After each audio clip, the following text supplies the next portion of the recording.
Good afternoon, everybody. This is Shelley Reynolds. We are going to go ahead and get just started in just about a minute as we're letting all of the different participants come in.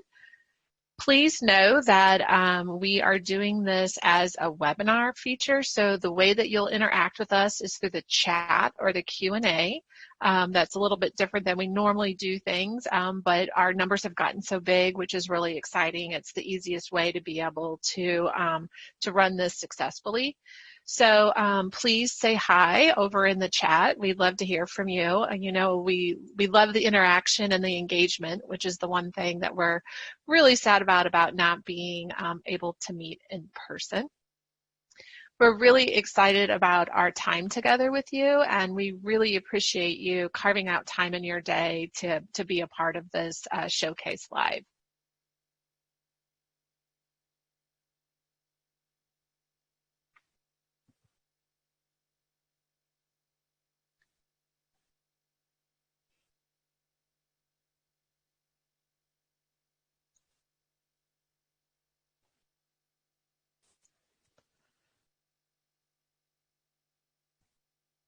It's so fun seeing people from all over the country in the chat room. So again, thanks for saying hi on there. Feel free to comment throughout there. We'd love to hear sort of reflections or any questions that you have throughout it, you know, things that you're enjoying hearing or things that you would like to know more about. So really engage with us over there. So with that, Jenny, I think I'm going to go ahead and get started. So my name is Shelley Reynolds, and I am the director of the Charting the LifeCourse Nexus, which is at the University of Missouri, Kansas City Institute for Human Development, which is our University Center for Excellence in Developmental Disabilities for the state of Missouri. And as some of you know, the Charting the LifeCourse framework is a framework that evolved out of many different partnerships that we have, but especially our partnership with the National Association for State Directors for Developmental Disability Services, as well as our Missouri Family to Family Resource Center.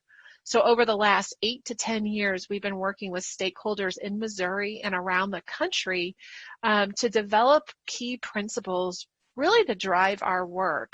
And those principles have evolved into what we now call the Charting the LifeCourse framework. As many of you know, that framework itself has also evolved into icons and what I say a language. You hear people really talking about the integrated star or a trajectory or different colors, and a lot of that comes from helping us articulate and understand that framework and share that framework with others, but as well as using it in our own work. The other thing that's really evolved with Charting the LifeCourse and continues to evolve every single day. Just this morning, I was developing a new tool that we're going to start using with our ambassadors, but there are concrete tools for problem solving and planning that can be used with individual people, or could be used for practice level change, or even organizational and policy level change. Not only are there tools for you to use, but we're developing kits and resources that accompany those tools to help you understand how to use those tools, but more importantly, what are some of the other educational components that really help you dig deeper into that problem solving. The other thing with Charting the LifeCourse is that it's how we implement it. It's very much we learn from you, you learn from us, we learn together. We're creating this sort of network for ongoing learning and sharing. And that network we're calling the Charting the LifeCourse Nexus, and that can be found on our website. The other thing that I think is really important is that we want the LifeCourse framework to transform at all levels. And so for individuals, family members, professionals, organizational leadership, systems change, and community members. But at the end of the day, what we're ultimately really trying to do is how are we helping individual people have good lives, explore life possibilities, ideas, hopes, fears, navigate futures, advocate for visions, problem solve, and plan. So whether you're the leader of an organization, whether you're a service coordinator working with people, or whether you're a person planning for your future, we want LifeCourse to be something that you utilize. And so we're working together to do that. The Life Course Showcase, we typically meet in Kansas City over a couple-day period where we're really bringing together people from all across the country, from education to early childhood to aging to developmental disabilities to no wrong doors, voc rehab, families, individuals with disabilities, to come together to learn about how we can integrate and implement Life Course. Since we obviously weren't able to meet in person, we're doing these monthly live sessions. So in July, we focused on education. In August, we're focusing on person-centered outcomes. But next month, we'll be working on how people are using Life Course for organizational change, staff development, team building. In October, we're really honing in on that transition to adulthood and using Life Course for adulthood and employment outcomes. And in November, we're really looking at how are we using it to empower families, how are family organizations using it, how are self-advocacy organizations using it. So we hope you join us for all of those sessions, but if you're not able to, they're all archived and they're all on our website. Every Friday leading up until November, we will drip out what we call our Friday feature, and it's a 5 to 10 minute video from our breakout speakers where they have the opportunity to really highlight the cool things they're doing with Life Course. Those are on our website. Those are on social media. We really encourage you to check those out, share those, put those on your page, send those out on your newsletters. We utilize a Flipgrid platform. You don't need it in order to view it, but if you do want to interact with the speakers, we always tell people the first 5 people to interact will be sent Life Course gift kit with little goodies in it. So that's kind of a quick overview of our showcase. We would not be able to do the showcase without our sponsors. Our platinum level sponsor is Aetna. Our silver level sponsors are Therap, Quillo, and Sonderbloom, and our blue level sponsor is IPMG. And so we really appreciate their sponsorship, not only of the showcase, but really of their partnership to continue their work with us and really on behalf of the entire network. Each month we have a featured speech sponsor, and this month it's Therap. So with that, I'm going to pass it over to Jeff Case from Therap. Thanks, Shelley. It's great. Welcome everybody to the showcase today on behalf of Therap and Therap Canada. As Shelley mentioned, I am Jeff Case. I am joining you as well from Kansas City. And even though I'm in Kansas City, it seems like a long way away, even from the folks down at UMKC. So it's great to be able to at least connect virtually, as all of us are trying to adapt to this environment and taking advantage at least of the opportunities that we have to be able to join virtually and get to share in this. It's certainly exciting for us to be able to participate as a sponsor in this showcase this particular month. The showcase is something that we just believe a lot in, as so many great informational sessions and tools that are highlighted and people connecting and sharing how the different ways that folks are able to support and just enable folks to realize and attain their good life. So we're certainly not only proud but excited to participate in this. And it's something that we're very excited to see today, even the things that will be shared and the participation that will take place. In addition to just being a proud sponsor of the showcase, there's also a sponsor and also a licensed partner of the Charting the LifeCourse Nexus.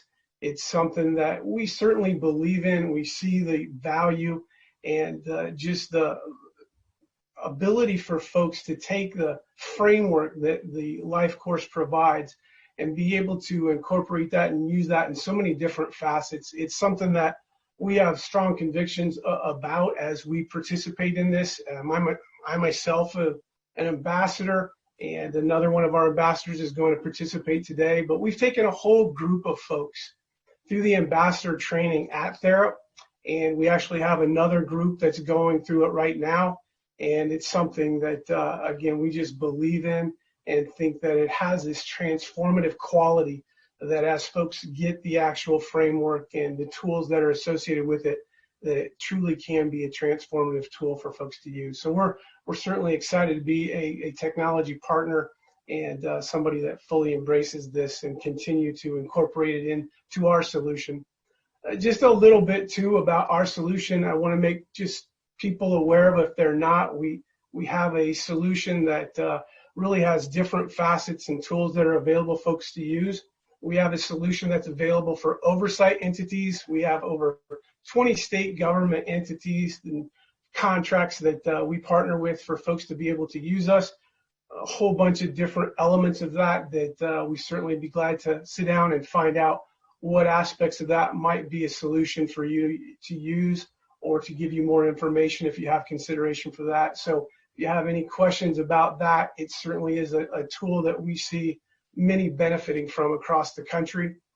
We also, in addition to having this oversight tool, have a organizational or provider solution that, again, has all of this person-centered data that has the capacity to really give folks the information they need to help and to support individuals to reach their good life. And really a part of that we've incorporated, that we've seen as we've partnered and worked with the folks at the Nexus, is just the need for this to be transparent and the ability to share this so that everybody can kind of work collaborative together. And so we're excited. You can kind of see here reflected all of that data and the way that it's able to work in coordination and make all of the folks just aware of what's going on and helping somebody reach their good life. In addition to working with organizations and providers, we also have an individual life record for families, for those that are sometimes doing self-directed as well, which really allows for families to be able to harness and to capture their story and then be able to share that, and they have control over that, to be able to share and invite folks into just the different aspects of what's going on. So really a lot of different things that we provide at various different either organization or clear down to an individual family level. We certainly would be happy to share this with anybody who has questions about it.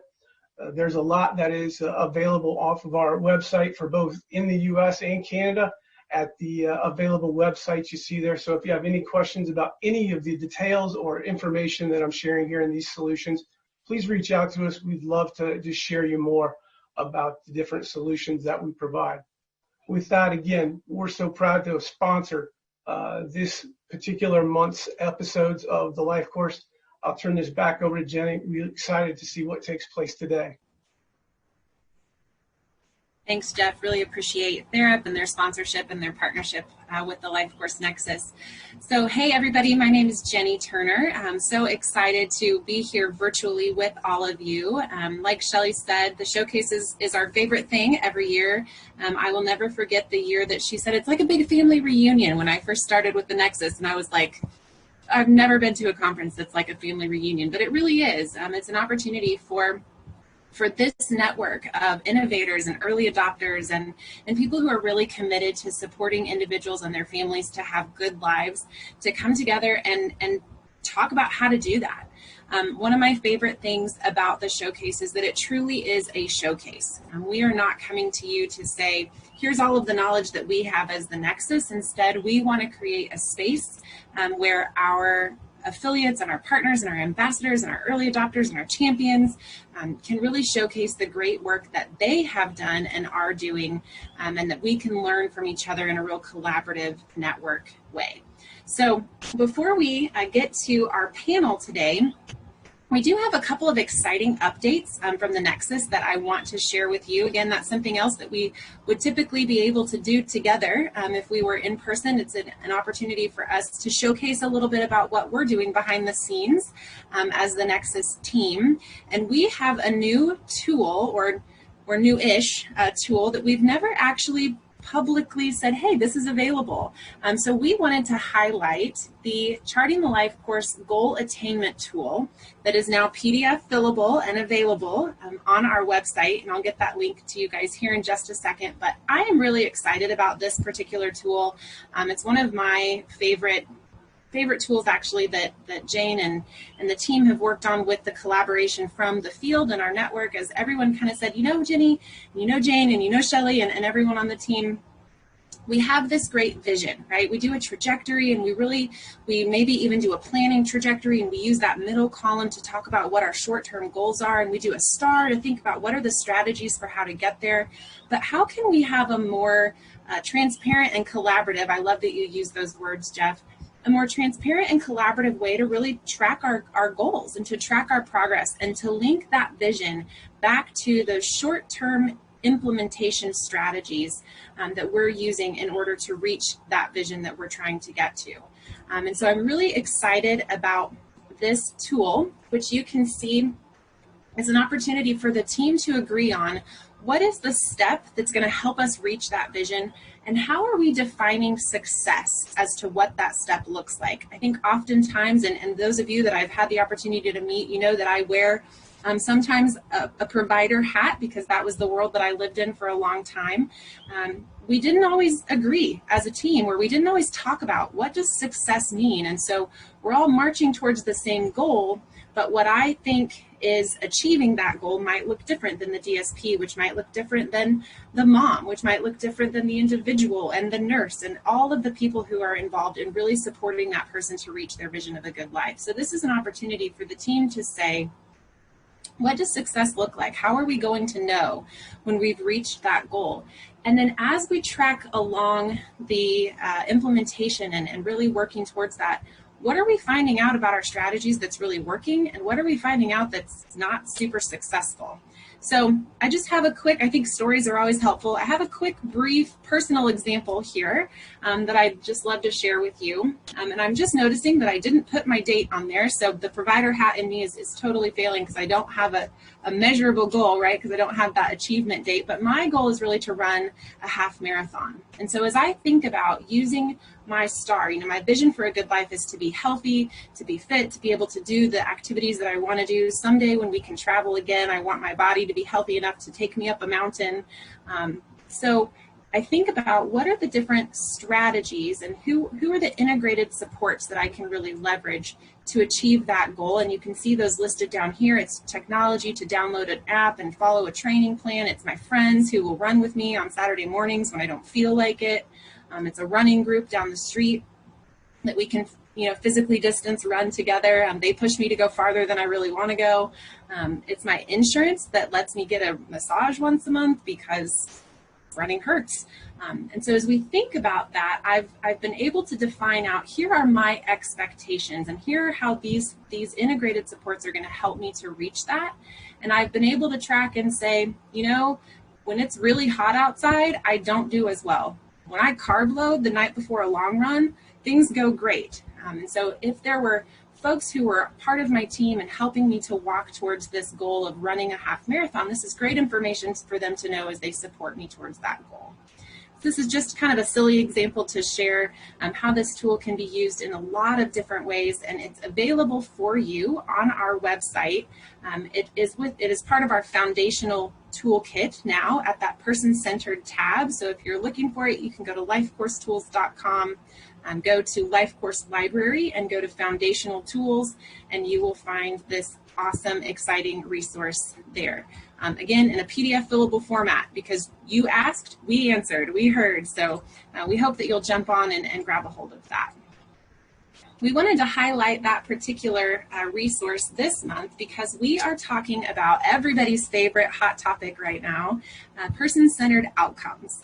We get lots of questions every month, every day, every week about how do we use Charting the Life course to either define person-centered outcomes, to decide what those are, or to measure them, or to track them.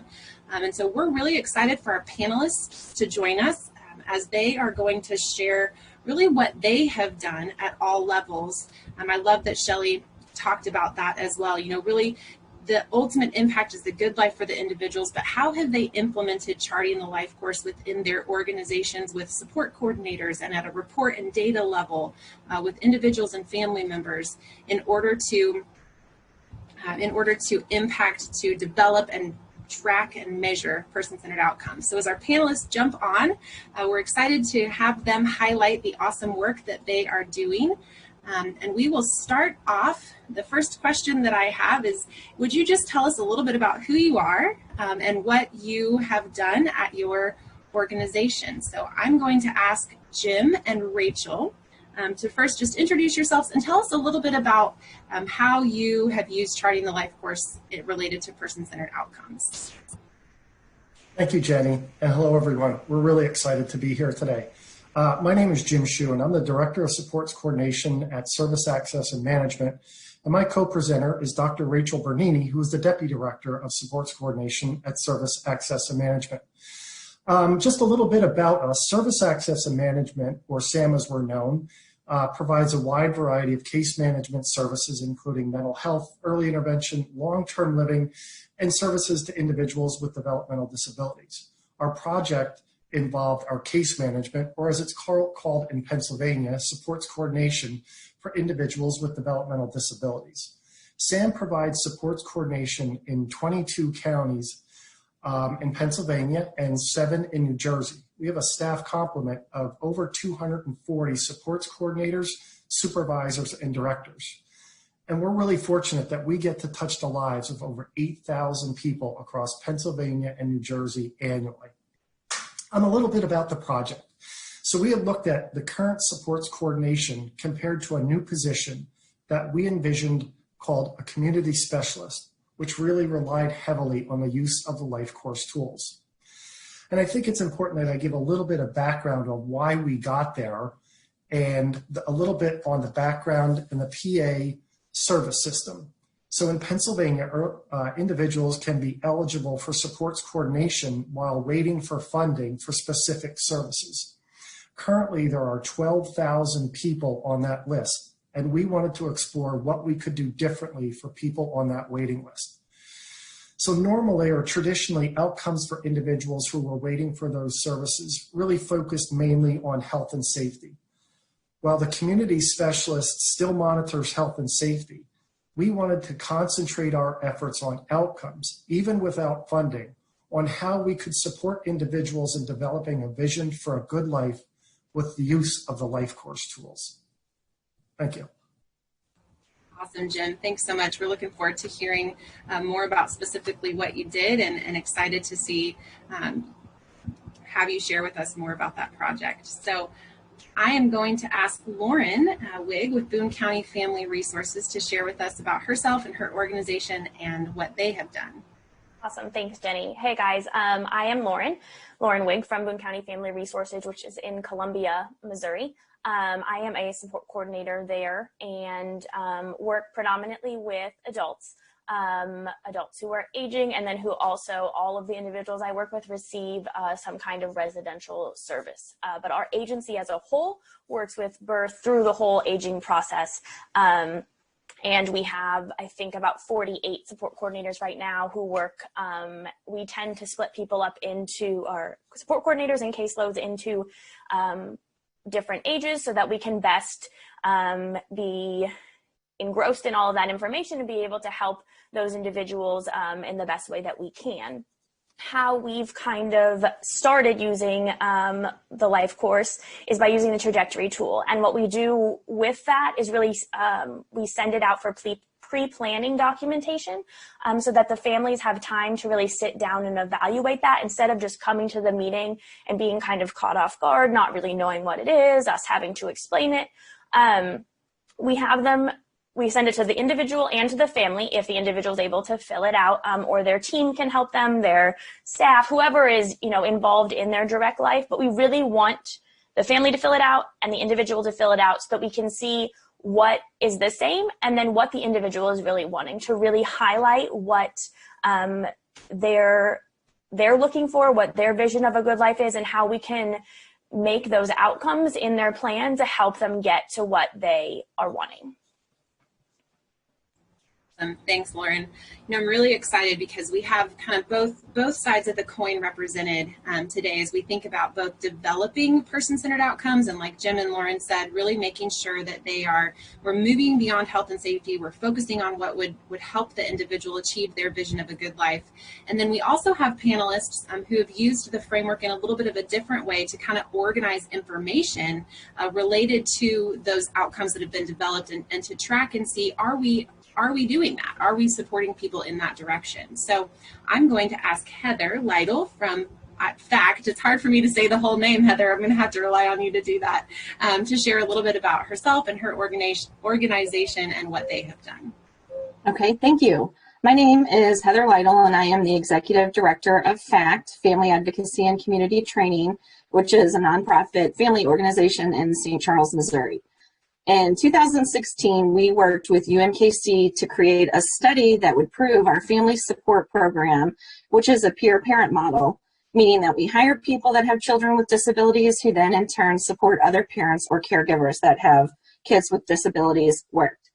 We believed that we were providing a successful intervention that resulted in parents having the tools they needed to raise their children in a very complicated world. We all know that having a child with a disability can make a parent feel isolated because the general population doesn't understand what we are going through. The different systems we have to use to support our kids can be so hard to understand. Systems that all have different requirements, different forms, different rules, such as special education, the Department of Mental Health, accessing clinical or behavioral supports, etc. Well, when you have a person supporting you who has already used all of these services with their own child, the results are pretty amazing. We knew anecdotally that our model worked in empowering parents, but we wanted the data to show that too. So we used the LifeCourse domains, so daily life and employment, community living, social, spiritual, healthy living, safety and security, and citizenship and advocacy, as well as the 3 buckets, the discovery and navigation, the connecting and navigation, and goods and services, to create a progression scale that would allow us to measure a parent or caregiver's progress in those particular areas. We filled out the scale every 3 months for 3 years, and ultimately we were able to prove that our intervention, which was the family support service, did work, and it especially worked in these 3 areas: informational support, emotional support, and goods and services. Thanks, Heather. Really excited to learn more about that as we go on. And I'm now going to ask Shae to tell us a little bit how Therap has used the framework to also organize data. Good afternoon, everybody. My name is Shae Dotson. Everybody knows me by my nickname, Shae. I work for Therap Services. I am the Assistant Director of Person-Centered Practices, and super excited to be here today.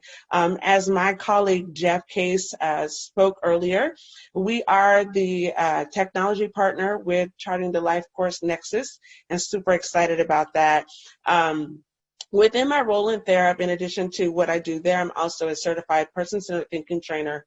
So I've had the pleasure over the years of working with Therap in partnering with organizations, families, stakeholders to understand the person-centered planning process and how that can be done electronically. How do we help people to plan and to share that vision of a good life in a way that people truly can understand it and have many people within that circle of support connect to it.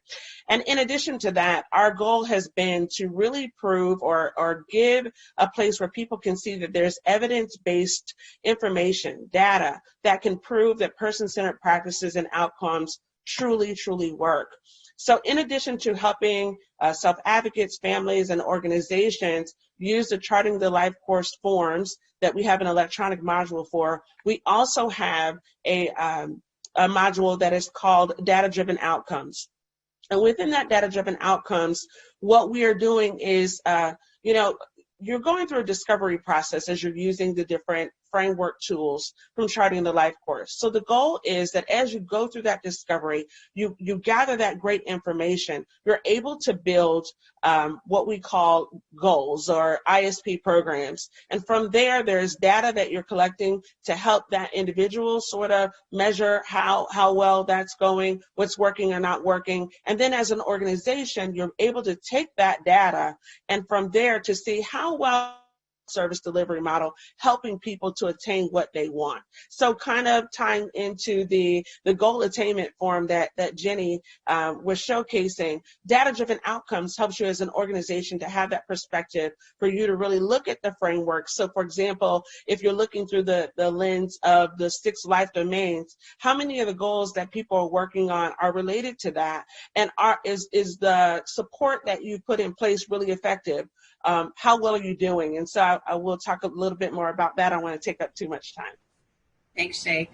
I'm just giddy over here. I'm so excited because I think these are the conversations that we've been hoping to have with our super participants and all of you in our network as we think about what does this really look like? And so we are going to get under the hood a little bit, to use a phrase that has become popular in our world as we talk about. We really want to move from the theoretical. It'd be a good idea to talk with our organizations and our panelists about what did you do? How exactly did you do this thing that you're talking about? And so as we shift to that, I do just want to let our participants know and the folks that are attending today, a great way to interact with our panelists is to use the Q&A feature. If you pop that up, you can ask questions of our panelists. They can all see those, so they might be able to respond at a time when they're not speaking, or I will facilitate a Q&A time at the end of our panel discussion. And so as they're talking, if something sparks and you've got a question, drop it in that Q&A section so that we can be sure and address that.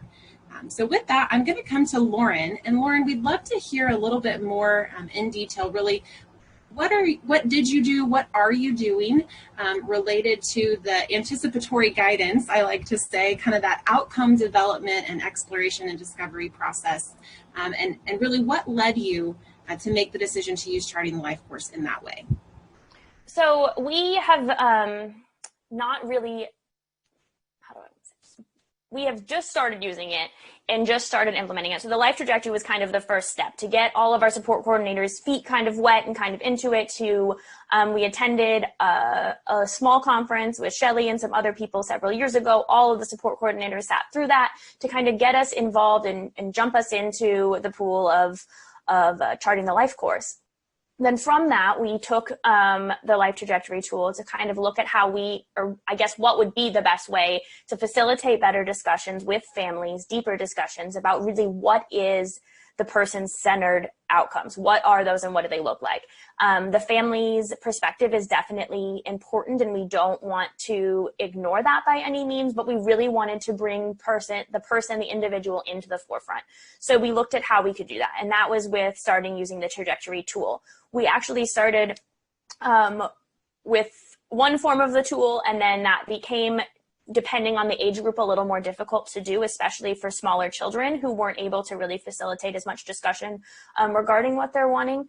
But then we adapted the tool to fit more of what each support coordinator was looking at, while still providing the tool so that support coordinators can use more or less, depending on what works best for them and for the team. So an individual who's really in that transition period, you might use more tools to really help that person look at what that goal is, or if it's, a small child and they just have, remaining healthy so that they can continue to thrive is the goal, then that's going to look a little bit different.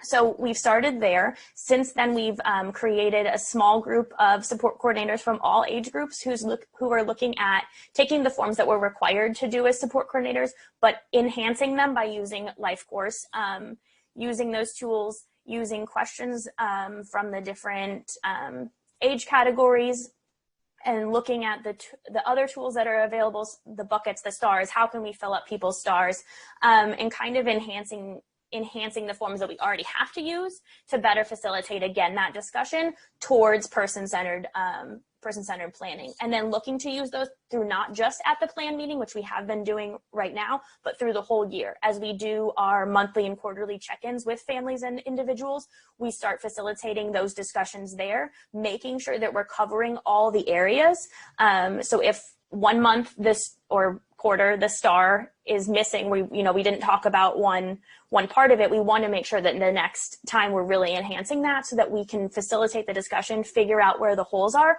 and try and work towards filling those gaps and really filling up the individual's life to give them the good life that they're looking for. Thanks, Lauren. A couple of things I love about what you said is it's really starting with that mindset, and then using the tools to facilitate that conversation. So it's not getting locked into a form, but it's really thinking about what questions do I need to ask, and what's going to help us dig deeper into the kind of life that people want to live, and doing that in a way that's not one more thing, right? It's really enhancing the existing processes. So Jim, I'm going to come to you because I think in some ways you had similar thought processes as you were putting together your interventions, maybe a strong word, but kind of the way that you wanted to support families through that navigation and support piece. So we'd love to hear about what you did and why you did it. Sure. As I mentioned a little bit earlier, there are a lot of people that are waiting for services in Pennsylvania. And we knew where we kind of were, but we also had that vision of where we wanted to be for folks. We wanted to try to do more for folks, and we knew that it absolutely involved the LifeCourse tools. And during our project, and it couldn't have happened without the collaboration of one of the counties that we were in and the Office of Developmental Program, which oversees all of the developmental services in Pennsylvania. We understood that there was a new way of providing supports coordination, and we needed to think differently.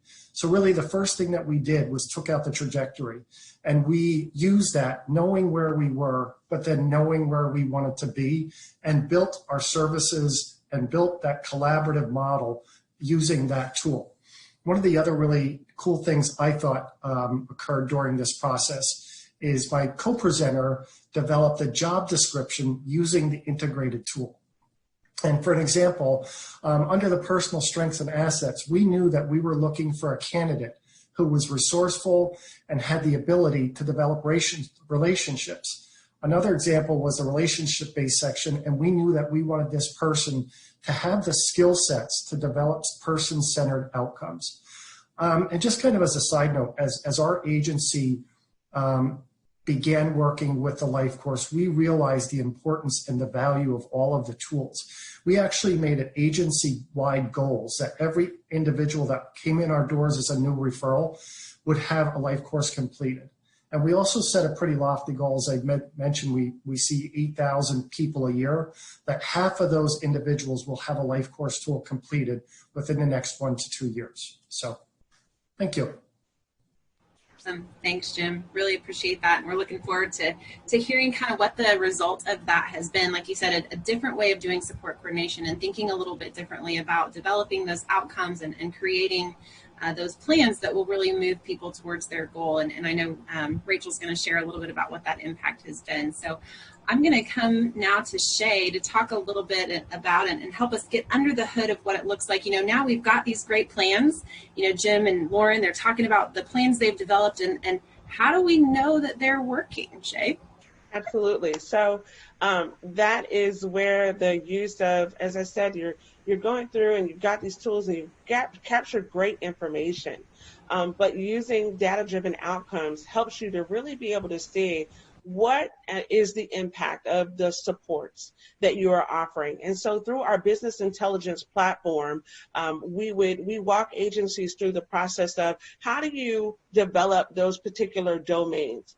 Again, if you're looking at the information through the lens of the 6 life domains, how do you look at that and then map that towards the data that you are helping individuals with their goals on that level? And then you're able to look at a report that gives you how well you're progressing based on how you've mapped it. So maybe what you're looking at is you want to look at the different life domains and you want to determine how well are people doing on their own with this? Are they attaining these goals based on supports that are coming from the service that you're providing? Is it happening with family support? Is it happening, or is it a situation where people are not participating at all? And maybe the goal is that you're looking at the integrated star, and your goal is to move people from having it lit up with green to you want to see a mix of things, you know, in there. You truly want to see that integration. So over time, you're able to look at that and say, I see the numbers for that person participating on their own, developing more, and the numbers where it's all about the service decreasing. Maybe those are the goals that you're setting for yourself as an organization, as a family, as a state. And that's what DDO helps you to see, is to give you that broad aggregated data that gives you a snapshot to say, how well are we performing and how well are we moving towards those goals of people having that good life? That is what DDO does. Thanks, Shae. And you know what I love is a lot of times we get asked, well, how do we know if Charting the LifeCourse is effective, right? How do we know if it's working? And I think what's really what Lauren and Jim have highlighted is that Charting the LifeCourse is a part of what you're providing for an individual, right? And so there's an element of how did you know it was working before? So you can use the same evaluation measures to see if implementing Charting the Life course has changed things. But I think this is another way of thinking about evaluation and thinking about outcomes, and recognizing we can use the framework itself to develop those measures, right? To say, is someone's star lighting up with different colors? If I come in a year later, am I seeing that there's a goal related to different life domains instead of always health and safety? And so I appreciate you highlighting that for us, Shae. And I think, Heather, you have some similar thoughts and insights about how you use the framework really as that organizing framework for tracking your data. Yes. So we knew that we wanted to be able to prove that our services impacted families in a significant manner. Peer parent support offers families understanding, perspective, logistical support, navigational support, teaches parents how to access resources in their community, among other things. And once a person has these skills, we call them empowered. They're empowered to advocate for their children, get the supports they need when they need it, and problem solve when tricky situations arise. But how do you measure empowerment? That was the biggest question. How do we know that our intervention was what provided these parents or caregivers the skills they needed to successfully raise their child, knowing all of their options, being included in the community, etc.? And how would we gather the information? Before we could answer those questions, we had to determine what we meant by empowered. And the answer to that was a person being able to have their own good life. We wanted parents, kids, siblings, all to be able to have a good life. We believed we knew what intervention to provide to families to give them the skills and tools to reach their good life, which was the ultimate outcome. And so then we just had to come up with a measurement tool that asked the right questions to give us the answers we needed. And using the 3 buckets and the life domains as the parameters led to the creation of the questions on the progression scale. Great. Thanks, Heather. Really appreciate that. So like Shelley said, ultimately the LifeCourse Nexus and the LifeCourse framework it's about transformation at all levels, so that, again, you guys that know me, my favorite questions are so what and so that. So it really is so that individuals and families will have good lives. So one of the things that we wanted to take some time to do is really highlight what was the impact. How did the innovation and how did the Charting the LifeCourse framework, folded into that innovation, really impact the lives of people and families? What did you see as a result? So, Heather, I'm going to come to you first. Okay, so for us, being able to prove that our intervention worked ultimately allowed us to serve more families. I share our study with our funders or donors and really any person who cares to read it so that they get a better understanding of what we do and why it works. What staff learned was that their support had concrete results that could be seen. As I said earlier, we knew our support worked anecdotally. We could see how parents thrived and grew once they had someone at their side listening and helping them through all of these difficult things, but now it was in black and white. And for the families, part of the study included a focus group with some of the families that we served. And it's always interesting from a service provider perspective to think what services you are offering and what families are getting, and then to hear what parents think you are offering and what they are getting. So some of the quotes that came out of the study from the parents are, like, as far as the role of emotional support and fostering the ability to utilize informational support and access goods and services, one parent said, yeah, sometimes when I felt overwhelmed by everything, all the calls I've had to make, she's like, and the she, of course, is the parent support partner. Well, let's write a list in here. Let's do number 1. Like I'm a little kid at school. And she's like, okay, make this call now. But sometimes it's really hard to just make that phone call because you've already made 500 phone calls that week. But she gives you the push and helps you get the services for your kids with the correct information. And then I had another one where, as far as the building the personal capacity outcome and having a parent support partner reduces stress and builds confidence to meet the daily needs of their families. One parent said, because I can unload and I get that one-on-one time, and especially if I'm confused and I don't know what to do, and she gives me ideas, it helps me be more calm and more relaxed around my family, and the stresses are not as high. And another parent said, you get the confidence to deal with what you have at home instead of second-guessing yourself and feeling the guilt. So even with the study results about a parent's progression, we also got to hear directly from some of the parents and how they felt about the services. And it should be noted that we use the LifeCourse tools, the STAR and the trajectory, to help families think about their futures, think about their options, and know what's possible, and to have hope for their child's future. Thanks, Heather. You know, I think one of the most empowering things is seeing your own progress, right? And so I think it's really powerful that you have these this data to share back with families themselves and to say, look how far you've come, right? And to be able to organize it in a way that's not squishy. You know, this is how far you've come in information and problem solving skills, and this is how far you've come in connection and networking, and like you said, with those 3 buckets. So I think it's just a really cool opportunity to share that data in a way that maybe we don't think about, but can have a great impact. So thanks for sharing those stories. Rachel, we're going to come to you. We'd love to hear how your innovation has impacted the lives of people and families. Sure, thanks. Hello, everybody. So as Jim touched on, our framework for service delivery prior to the adoption of the framework or LifeCourse tools had largely been thought of in terms of how the system could meet the needs of individuals served. So when we started using the framework, we changed our approach and thinking. Our community specialists, through the use of the framework, began asking different questions about individuals served, not questions about how the system could support the person. She also worked within the knowledge that the community is full of resources and potential, that people are more dynamic, and a one-size-fits-all approach does not work. Again, our community is larger than the system, and the system is part of the community, not the other way around. She has made great use of the LifeCourse, the Life Trajectory, and the integrated STAR tools. In fact, she was supporting a young child who had previously received case management services. She found out that he had been out of school for over 3 years. His mother wasn't aware of the transition process when he left the EI service system, and with the support and involvement of our community specialist, he is now integrated into a classroom with his peers. With her knowledge of community sports and the use of the framework, she helped to support a young man achieve his vision of going to college by supporting him through the application process and securing needed grants. Another example involves a young man who loved making jewelry and wanted to share his passion with others. So she was able to network with a local company where he now teaches others how to make jewelry. And she didn't stop there. She even was able to connect him with a volunteer opportunity, and he now does that at a local nursing home, supporting residents there. So again, the LifeCourse tools and framework supports a person-centered approach and that capitalizes off of the community resources. And it really has encouraged us to change our approach and thinking about support and service delivery. So far, we're seeing that this perspective and framework, people are really achieving their vision of a good life.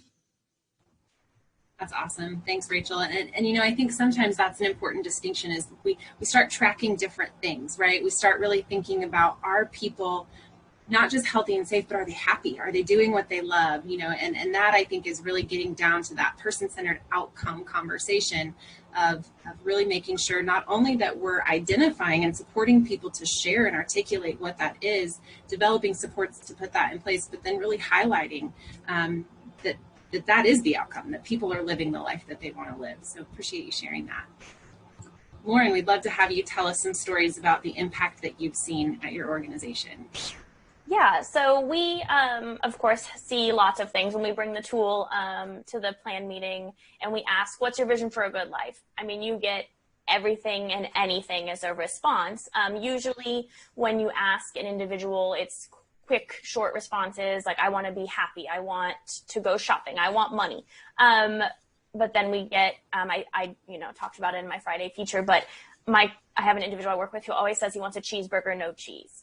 And it's not a hamburger, it's a cheeseburger, no cheese, because that's what's important to him and that's what gives him a good life. And then what we do with the trajectory is we in the beginning of our plan, we have a template. We have, as support coordinators know, many categories and things that we have to cover that we're required to. But we, in the beginning, use the trajectory, put what their vision of a good life is, and then elaborate further down on what supports that they need to have to get to that good life. And so we also look at the family perspective and how we can incorporate both of those to give that person the good life. And when looking at those objectives, if someone wants to obtain employment with animals, but they're scared of dogs, how can we get them out and get them volunteering with dogs, get them around dogs? What other tools do they have that can help them do that? And then how can we then build and get them to where they're wanting to go? I think that sometimes people get overwhelmed with, I want to do something, and they have a very, very big goal, but really sitting down and breaking it down and how can we make little steps that can get towards that? There might be several little goals before that big goal, but I think this has helped really families see that and help us look at what's the long-term goal versus what's the short-term and how can we build upon those, and then the progress from year to year. And, you know, we might go backwards, but hopefully we move forward. We got to this point this year. Now how are we going to change or adjust the trajectory to get to that next step that that individual is ultimately wanting to keep towards that end goal? Or maybe the goal changes. Maybe they don't want it anymore. So then dropping that goal and then looking at what's the new goal? What are we looking at and how can we adjust and, you know, change those supports and those systems that we have in place to better support and meet their new goal to continue to give them the good life. Thanks, Lauren. You know, I hear you talking a lot about life experiences, and I think that that's something that's really important to consider as a part of this conversation of how life experiences really help to open our eyes to possibilities. And that means that sometimes we're going to have an experience that changes our vision, which then should change our outcome. And I think that that's something that is important to note. And it's kind of what I'm hearing you guys talk about as we go through this of how do we make sure that what is in a person's plan or what we're really working towards is reflective of the life that they want to live and all of the complexities and flexibilities that come along with that. Because maybe volunteering at an animal care center, they realize I actually don't like this and want to do this. And so how do we shift and make that change? And so Shae, I'd love for you to talk a little bit about, you know, how Therap and how electronic health records, for lack of a better term, can kind of contribute to that shift and change and impact lives. Absolutely. And I love that whole conversation about shift and transition. You know, in teaching people about person-centered thinking, one of the things that we always talk about is sort of that pebble in a pond effect, right? That we learn certain things, we learn frameworks, and we learn where we should go, and that's just a pebble in it, but we're hoping that produces a ripple effect. And so in the experience with Therap, what we've been able to do in helping people sort of think through the process of what they're tracking and why they're tracking it, it has had a light bulb moment happen for people, an aha, to sort of realize that sometimes as an organization, as a state, you get into that rote thing where your thinking is becoming more system-like instead of person-centered. And so as you begin to have that conversation about what are you tracking and why, it brings people back to that golden why. It brings people back to understanding that as we're going through this discovery process, everything that we do and the information that we're collecting and tracking really should point back to what that person is saying in their life. And it really should point us in a direction that our support changes. And so one of the greatest success stories that we've had, especially with those agencies who've gone through that person-centered process and started using DDO, was to say, hey, the way that we are supporting people to describe the goals that they want to work on or even track their success has been wrong. We've shifted towards that health and safety model. And now we realize that we need to come back, and our data is helping us to know that we need to do things in a different way. So it has had an impact on families, because now the supports that the individual and that family are receiving become different. It has had an impact on us as a company, because not only are we doing this for families, self-advocates, and organizations, but we ourselves are going through that process and becoming ambassadors. So it shapes the way we think and the way that we behave. That's great, Shae, and I appreciate that you really talk about all those levels, you know, and there's an impact for all of us that ultimately leads to that transformational change. You know, and I'm seeing a lot of great questions in the Q&A. Please keep those coming, guys. I'm also seeing some great thoughts in the chat about, well, we're doing this and we're trying to put together this survey. And so as you guys are sharing, our panelists are sharing these great ideas, I'm sure that people would love to know, where in the world do I start, right? Or what is just one kind of advice or tidbit or takeaway that you would give to a person or an organization who wants to do this, who wants to think about person-centered outcomes and measuring and tracking and developing and all those things. So Shae, I'm coming to you first. If you had a tip that you'd love to give, what would you say? I would really say begin to think about what you're tracking and why. Bring it back to that golden why. Have that conversation within your organization to make sure that everybody is hearing and listening in a way that it reflects back to producing supports that produce a good life for a person. If you start there and you're really paying attention and tracking those person-centered outcomes well, then you will move in a direction. But you got to change the way you think and the way you listen so that you can respond different.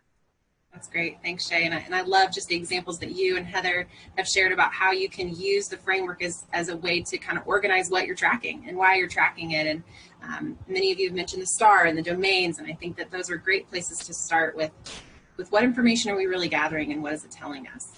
So Heather, what would you say? What advice do you have to an organization who wants to get started?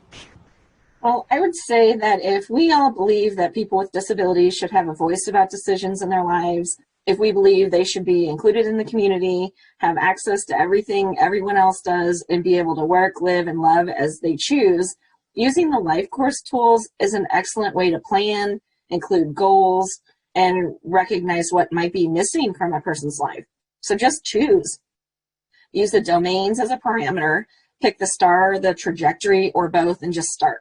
They're so versatile, you can modify them to whatever your needs are. I mean, we're a family organization that wanted to prove our program works. So using the tools opened the door to how we could get it accomplished.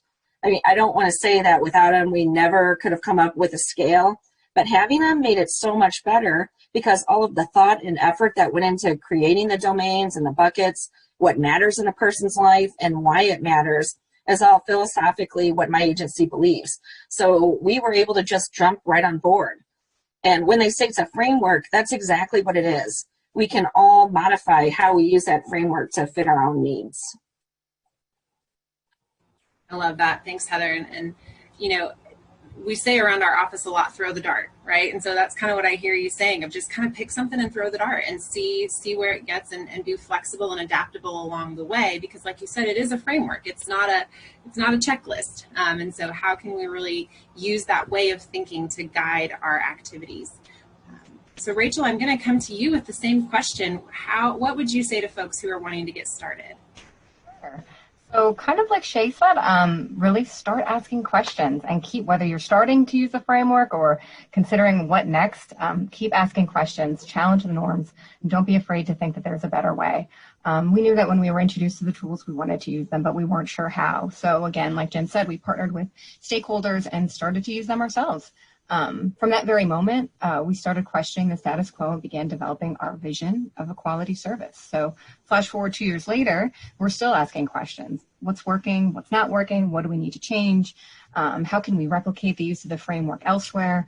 How do we change perspective? And what are the benefits to using the framework, which is kind of what led us to the whole outcome piece, because that's where, and up here on the slide, you'll see, so we took a look at the outcomes that were developed from our community specialists that were used with the framework in mind and those that weren't using the framework. And what we found was over 50% of the individuals served without the framework had a health and safety outcome.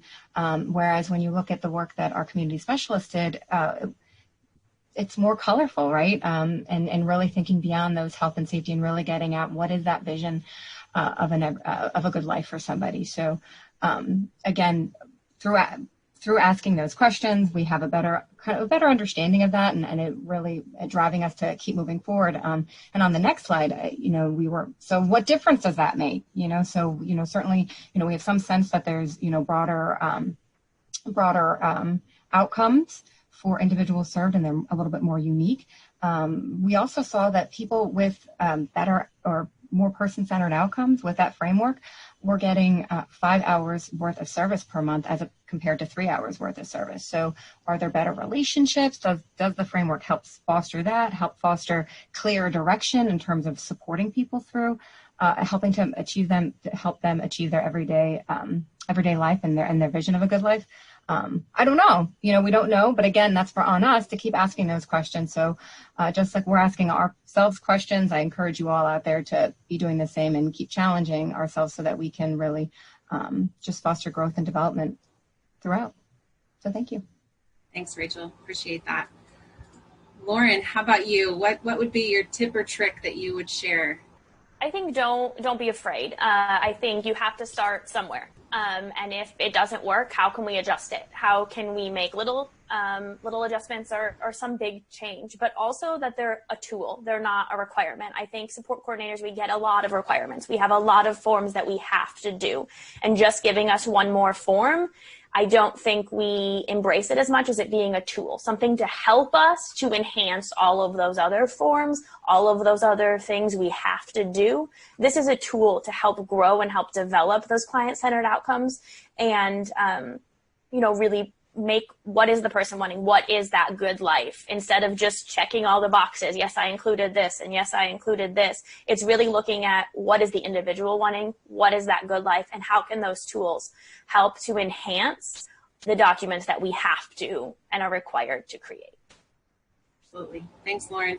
And Lauren, I'm actually going to have you leave your microphone on for a second because we had a Q&A question come in.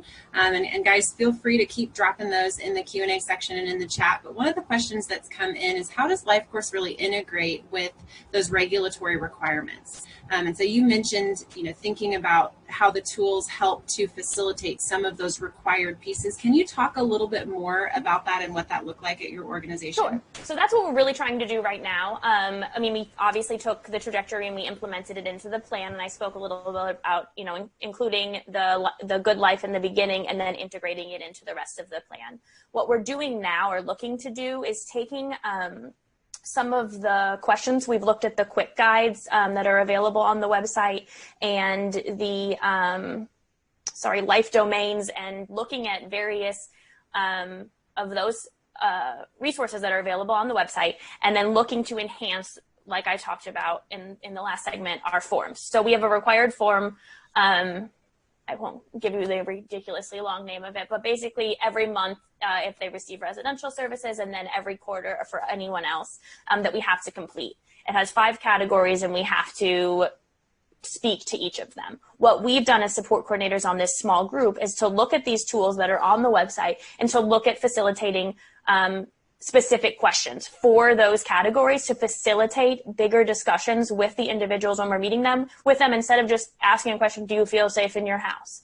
To ask a different question, to ask more, what are we really trying to get at? And if they say no, or if they say yes, well, why do they feel safe? What is making you feel safe? Or if you're not, how can we help you feel more safe? Is it because you don't feel like you live in a safe area? Is it because you can't move around your house safely? Is it because you started a fire in your kitchen while you were trying to cook a hot dog? Like, what is the health and safety concern that you have? So still looking at those, but then looking at how we can help give you a good life and help empower you and help you drive to meet that goal to remain safe. So we've adapted those questions to kind of give support coordinators a tool, a guide to help enhance the form that is just a basic cut and, dry form that we have to fill out month after month, but really looking at, and if I didn't, again, I think I spoke to this earlier too, if I didn't get to that question this month, next month really highlighting those, or if they, note one, it's okay to stay in one. We have to check all the boxes, but if there's something that they're seeing that's keeping them from having a good life, really addressing that and looking at using the trajectory or the other tools that are available to help them then move forward or to get to that goal. Great. Thanks, Lauren. Shae, I'd love to have you comment on that as well. I know one of the many hats you wear at Therap is part of the state implementation team. So as states are looking at their regulatory requirements, what are you seeing either states do or organizations do related to kind of incorporating the LifeCourse principles and thinking about some of the things we've done today? Sure. So one of the conversations that I often have with state stakeholders is understanding that, yes, you have regulatory things that you need to comply with or to meet, but that does not have to be a barrier to person-centered practices or planning or listening in a different way. I often say it's an and, it's not an either or, it's an and, right? And so really getting people to understand that some of the things that you have to do in terms of health and safety, or looking back at the CMS final rule and paying attention to the fact that you are required to pay attention to the preferences, the strengths that this person brings to the table, that you are supposed to work towards helping people to make connections within their community. Understanding that the framework from Charting the LifeCourse really helps you to capture all of those things. It really helps you to listen in a different way, that that person's voice is being amplified, that you're helping them to make community connections, that you're helping them to build skills in the area of technology and really have a well-rounded life so that they're living the good life that they desire, but you're also able to sort of have that information that shows why the support that you're providing is helping that person to live out their life in a person-centered way. So I just try to, when I'm having that conversation with them, and really get them to really reframe how they're thinking, that it's not just about the regulatory things, because we know you have to get paid, right? We know Center for Medicaid Services is looking for certain things, but it's it's a collaboration. What are the supports that I'm doing? How are they partnering with you to help you get towards that life? Really thinking through the framework of that integrated support star, of how everything is supporting you towards this goal and not having to have it all be data that's siloed. Hope that makes sense to everyone. Yeah, no, I think that's great, Shae, thinking about, it's operationalizing person-centered in a lot of ways. And so really kind of thinking about how do we use the framework to define that a little bit, because it is an and, it's not an or. And I think that's a really great way to say it. Heather, I'm going to come to you, if you don't mind, and ask this question a little bit of a different way. But one of the things that we know many states or organizations require are kind of that satisfaction survey, for lack of a better term. And so I think that's something that you might be able to speak to a little bit of how has your thinking about that follow-up piece with the participants in your program maybe shifted or changed based on using the LifeCourse framework, and how you really used the framework to maybe gather that information. So once we started looking, or when we started thinking about what makes a person empowered, I mean, ultimately, we just want people to have the skills and tools they need to live their best life. And so by using those different domains and those different buckets, it gave us parameters, or, like if you're looking at the skills or the goods and services, well, what are goods and services in a person's life? And how do we ensure that they know how to access them, get them, whatever it is? But I would also say that when we want our families to be empowered, that means that they have to know all of their options. And so those domains, especially the different developmental levels that you can go through to ask all the questions, maybe when somebody has a 5-year-old that has a developmental disability, they might not have a single hope for that child when that child's 18. They might think they're never going to be able to work. They're never going to be able to live independently. They're never going to be able to be married. And so having those different domains with those different questions, you can say, no, that does not have to be this person's life. There are options and choices. And so I would say that. Great. Thanks, Heather. I appreciate that. So Jim and Rachel, a question that we've had dropped into the chat is really around kind of the time that Charting the LifeCourse, or using Charting the LifeCourse, takes, and how it maybe has impacted the supports coordination and navigation piece. And so if you could speak a little bit about what you saw, maybe what your caseload sizes are, and how you saw that service time fluctuate based on this particular implementation, that'd be really helpful for folks.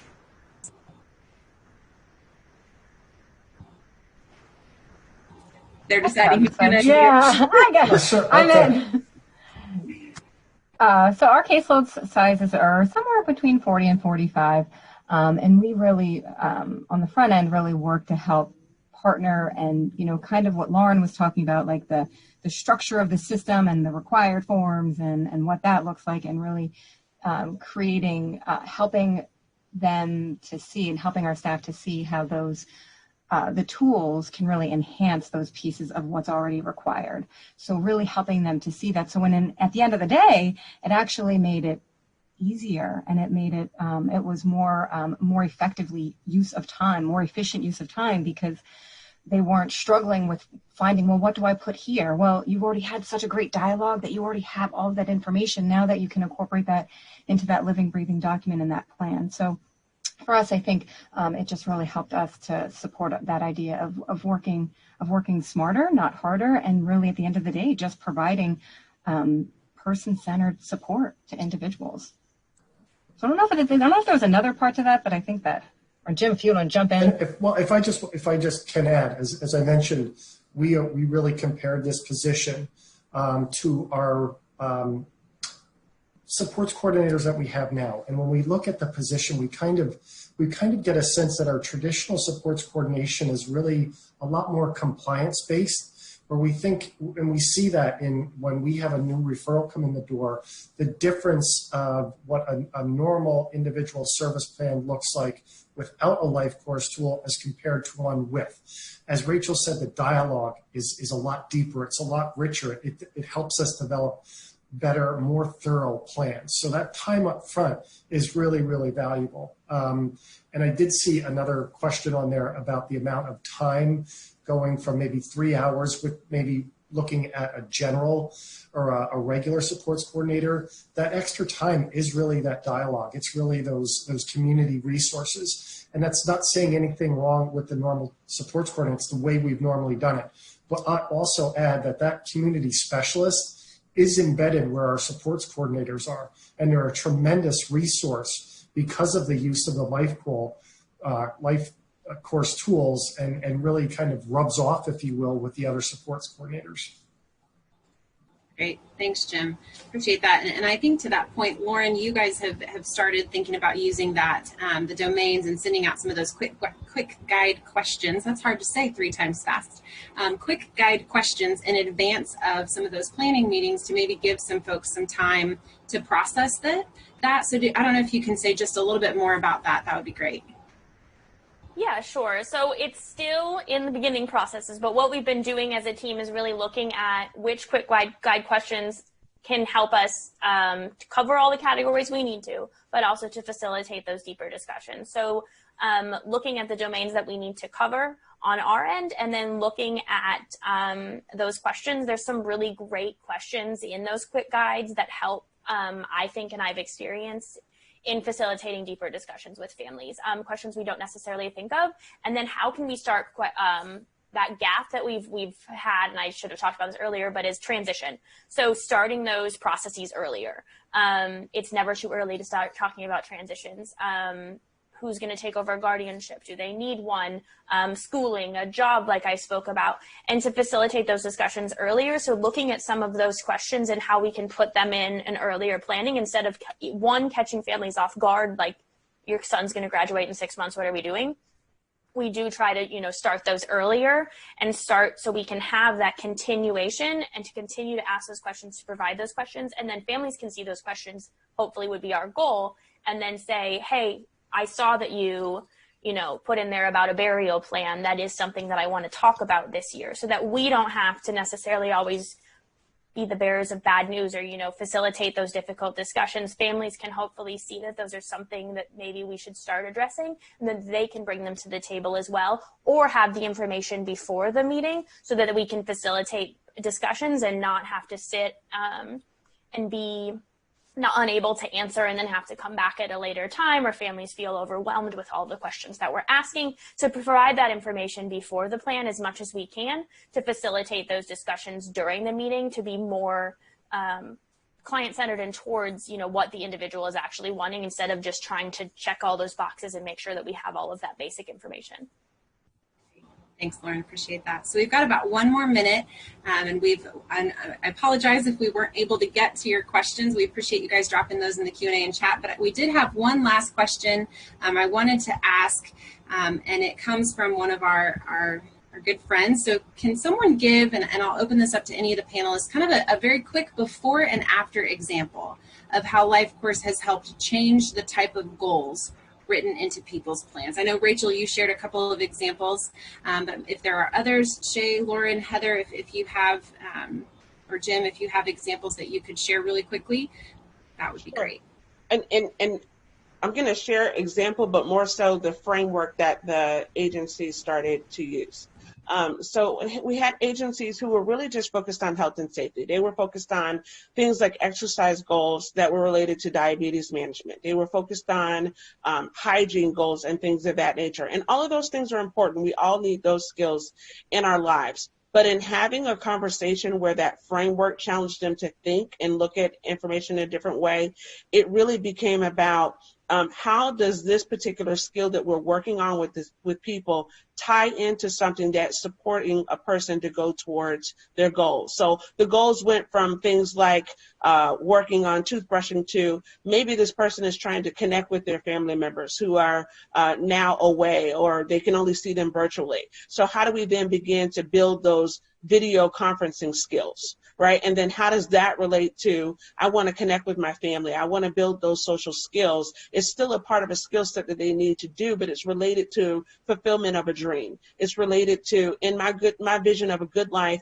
I want to be connected to my family, and even when I can't see them in person, I want to be able to communicate through technology. So how do I help build that sort of skill? That's how that light bulb went on. And for those organizations, they actually developed a way of, when the goals were coming in or discussing those particular goals with an individual, they developed them in a way that they were sort of checking off, all right, what does this tie to? And being able to write within their goals, how does this tie to that dream? And what supports does this person need to get there? So then they're framing their own success or putting together measures to say, have we really supported that person in a way that they expressed that they wanted to? So that's an example. And if really quickly, if I could also add, John asked a different question about with regards to DDO and the information that it was showing. That was a way an organization wanted to see, how well are we doing to help this person learn skills on their own, that they're participating on their own, or is it through their family connection, or how much of it is directed by that service system support? And those supports are always going to be there, but we don't necessarily want them to be leading the charge. So this organization wanted to look at the lens of, how do we begin to change that in a way that we're really integrating those supports through many different ways, through the relationships that are leveraged, through community support, and how does the data that we're tracking tell us that? Hopefully that answered that question for you, John. Those are great questions. Thank you. Thanks, Shae. Guys, I would love to keep this going. I think we could do this all day. And I want to thank our panelists so very, very much, not only for their time and their insight today. We're getting lots of thanks and comments in the chat about the great information that you shared. But if you have not checked out their Friday features, their spotlights, they are all archived on our website on the showcase page, and you can dig in. They dig in actually really deeply into exactly what they did and why they did it and how they did it. And you can engage with them on Flipgrid. So if you did not get to ask a question of our panelists today that you wanted to get an answer to, you can record a quick video of yourself. It's just like a Marco Polo for those of you that use that technology platform. And ask them a question, and they'll jump on and answer, so we can get that dialogue going. So don't take off yet.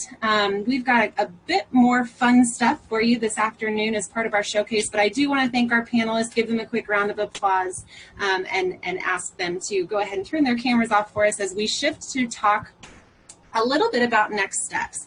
One of the things I heard really clearly from our panelists was, don't be scared and feel free to explore. And so we actually have some resources and some support through the LifeCourse Nexus to support that exploration process and to help you identify what your next step would be. And so I'm going to turn it over to Lisa Meyer, who is one of our Nexus team members, and ask her to talk about the Charting the LifeCourse Ambassador Series. Hi, everybody. I'm Lisa Meyer. Very happy to be here with you this afternoon. So a little bit about the Ambassador Series.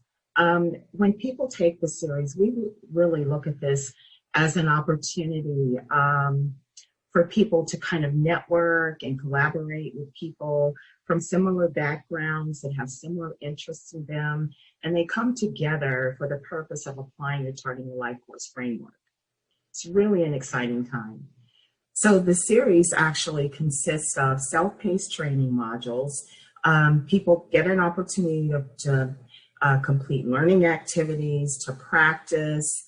The coaching sessions include feedback as well as live guidance from our coaches, our team of coaches. And the series are really geared toward building capacity and confidence so that people leave the series feeling like, you know what, we know what we're going to do about integrating the principles and the tools within our existing policies and procedures. So what you see on the slide is we wanted to try to be very intentional about the series that we're going to be rolling out this fall and also into the future. So the very first series that you're going to see here is person-centered planning. And that's really a series that's appropriate for anyone who supports families or people and throughout the planning process. The next series we're really excited about is the front door to supports, also known as No Wrong Door. And so with this series, people who support people with that front door process come together and talk with each other and look at applying the LifeCourse principles towards the work that they're doing around the front door. The other thing that we look at is another series that we have available, is direct service providers. And as you can see, it's for anyone within that provider organization, whether that be program manager, program specialist, behavioral support person, anyone within that organization. So some dates that we're going to be announcing soon are, we are planning for a family leadership series where family leaders come together, anybody with lived experience that wants to learn how to apply and use the Charting the LifeCourse framework, as well as a series for folks who support older adults or adults with physical disability. These can be typically your aging specialists, adult protective services staff, options counselors, etc. And then employment and transition. And here we're bringing together people who are possibly transition specialists, maybe they are voc rehab counselors, job coaches, etc.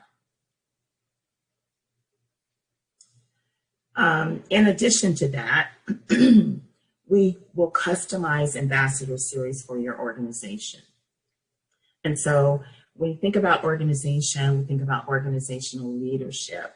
And so what we are doing in that series is really helping organizations think about, how do we want to use Charting the LifeCourse within our existing practices? How do we use Charting the LifeCourse framework to help us build capacity? Maybe we're going to use the framework within our policy throughout the organization. And again, I mentioned at all levels. So that's beginning with your boots on the ground people, your DSPs, all the way through your administrative organization and leadership. And we look at all areas of the organization. So in addition to where the person lives, who manages human resources? Are they quality assurance people that would benefit by using the Charting the LifeCourse? So one of the beauties of this has been that once an organization decides that this is a journey they want to make, it really is very worthwhile. And it's been so exciting to see people just take that through all levels. The other thing that I wanted to mention is just looking at some of the national initiatives that we've done around specific audiences. And so one of the ones that has been really beneficial to us, I think, in forming a partnership, is with the Learning Community for Person-Centered Practices. So this is a series that is open to PCT trainers and mentors to become ambassadors. And I think it was Shae who mentioned earlier the both and approach. We very much believe that as well. And so we approach these series for this series from that both and approach. The other thing that I want to mention is the community of practice for supporting families and leaders.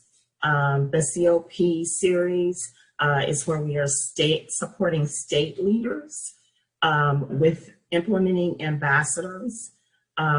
And the goal here is to really support them in developing a community, a network of COP leaders who can really begin to look at innovation areas, strategies for systems change, etc. So one of the things that I wanted to mention before we dash off to our next piece in the presentation is the Ambassador Series has really been this opportunity for people to jump in and take a deeper dive. And it's been so awesome watching people come into an ambassador cohort. And I see Jenny shaking her head, and they're timid and they're a little apprehensive. And by the time the series is over, we have a group of champions and early adopters and the biggest cheerleaders. And it's been just a wonderful experience. So I would encourage anyone that's interested in ambassadors. We have our link information here. You go to lifecoursetools.com, go to that network tab, and then click on Become an Ambassador. We are also really super excited to share with you that we're going to be releasing an Ambassador Series catalog coming soon. So we want to be really intentional about publicizing series as they are coming down the pike, and we want to make sure that we have something scheduled pretty regularly for you. So with that, I'm going to pass the baton back to Shelley. Thanks, Lisa. I really appreciate it. And I'd like for you to stay on, actually, and go grab, hopefully, a package that you received yesterday or this morning. Each month, we have the opportunity to recognize somebody around the country that's been involved with the life course or with the Nexus. And so this month, we are actually, cool. Yes, you can go ahead and open that, Lisa. We actually asked Lisa to do that announcement so she would stay on and not know that she actually is our recipient of this month's Innovation Award. Lisa is the perfect example of what I would consider a super participant. If you know me very well, I use that phrase a lot based on a book that I read called New Power. And what I absolutely love about LifeCourse, all of you that are on this call, I consider you really are participants and participants in our network. And there are many ways for you to engage in our network and a lot of different things that you can do with us. And Lisa's a person who I met probably 6 years ago. She was in Pennsylvania. She just came up to me and was like, I love this. This validates my values and the work that I continuously do in Pennsylvania. It really complements person-centered practices and the learning community on person-centered practices, and just really has pulled her sleeves up, and we're constantly on the phone and talking and brainstorming and thinking about ideas. How can this, be utilized with early childhood? How can we use this for professional development? And so Lisa has become one of our main cheerleaders for coaches and working with coaches to really to develop coaches that are hosting those ambassador series. And I've just been so honored to learn from Lisa and to have her really be a part of our team. So we just wanted to take an opportunity to acknowledge her and give her the Innovation and Person-Centered Planning Award that I'm sure anyone within the person-centered planning and thinking movement would absolutely agree that you deserve this award. So Lisa, thank you for everything. Hey, thank you. This is so cool. It's beautiful. Thank you. Yes, Thank you. Absolutely. So Lisa's picture will go on our website, but every year we identify people on these same awards. So Lisa will join us on that wall. So we're really excited about that. So we really appreciate you guys being a part of today's LifeCourse live showcase. I think we had some really great examples. I sit here in awe listening to the amazing ways people are integrating and implementing LifeCourse. We don't have all the answers. We're here to work with you to come up with ideas, learn from you, have you share your ideas and questions with others. So I hope that you join us next month for our next session. I hope that you check out the new website. If you have questions, if things are missing from the website, from the old website, or there's tools that we talked about today that you can't find, we will work to get them up. But we really appreciate all of you and the work that you do to really continue to support Good Lives all over the country. So thank you for attending, and we'd really appreciate it if you would fill out the tool or the closing survey. And now that you have signed up for a Good Life or a virtual showcase, we will be able to email you about some of the things we talked about, the Family Leadership Open Enrollment Series. You can go to our website to find out more information. Check out our Facebook page, our Instagram, and our Twitter feeds, and you will be kept up to date. So thanks, everybody, and have a fantastic day.